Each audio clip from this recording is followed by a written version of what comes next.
Welcome to Traveling While Black in Seattle.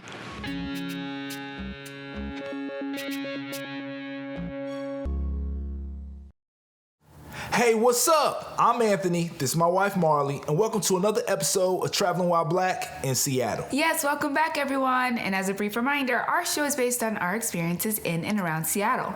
And we base those experiences off of how good of a drive it was, how much fun we had, and most importantly, how comfortable do we feel as Black people visiting for the first time. So on this week's episode, we noticed it's been a little bit of time since we did a neighborhood episode. So we said, let's do it this week. Why not? So the neighborhood we chose to check out this time around was the Georgetown Neighborhood, which is arguably the oldest neighborhood here in Seattle. Yeah, and on this episode, you'll see why we say arguably.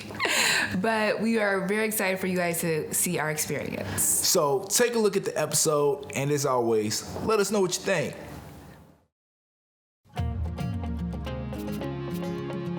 Located in the city of Seattle, the Georgetown neighborhood is arguably the oldest neighborhood in Seattle.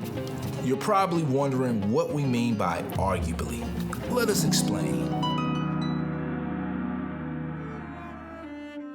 On September 25th, 1851, the Denny Party first landed on Alki and began plans for the first settlement in what would become known as Seattle.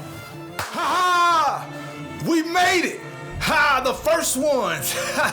Oh, grand. Sir, should we get right to work? This land looks like it may be hard to farm. Heck no! We gotta celebrate. Crack open that beer! 2 days later, on September 27th, 1851, the Collins Party arrived in what is present-day Georgetown. Ah! Thank heavens, we've made it! Looks like the Denny Party's already arrived across the way. Yes, sir. Looks like they're still celebrating. Should we join them for a beer? No. We gotta get to work. Let's start it right now. A year later, despite arriving 2 days afterward, the Collins Party and their Georgetown settlement was able to complete permanent structures and build a successful farming community. While the Denny Party suffered in relative squalor in an unfinished encampment until their move in 1852 to the future downtown Seattle area. Alas, we're here a year later, and we're thriving. Unlike our poor friends, the Denny Party. Damn! Come on, pack your things. We're moving. This land is impossible to farm.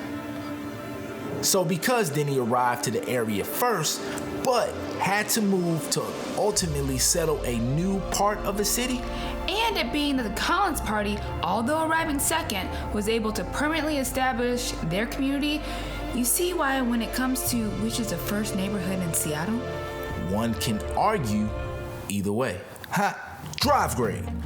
It's normally about a 12-minute drive for us to get to Georgetown, but there are multiple ways to get to this neighborhood.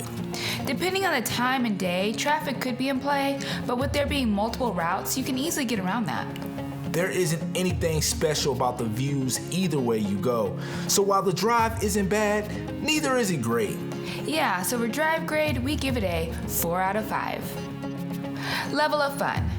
The Georgetown neighborhood is a pretty neat looking neighborhood tucked in the middle of Seattle's industrial district. Yep, if you didn't know any better, you might miss out on some of the neatest shops, restaurants, and bars that make up the cool little neighborhood. If you're looking for a really cool shopping experience, you can check out the Georgetown Trailer Park Mall. The mall, according to their website, is a membership-based sustainable retail model focused on the promotion and advancement of sustainable, locally sourced, upcycled, reused, and handmade products. Yep.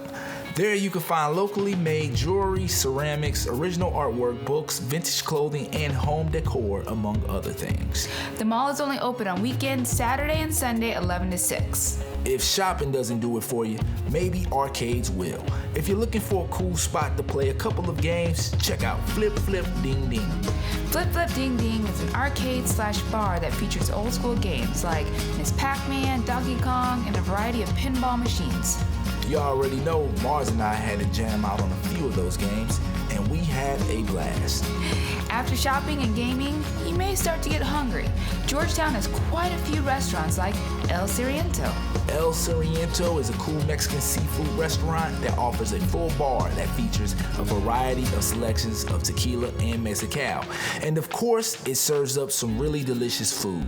You can dine inside or out back on the patio, or you can get takeout via curbside pickup or delivery. We enjoyed our experience at El Siriento and definitely recommend you all dropping in.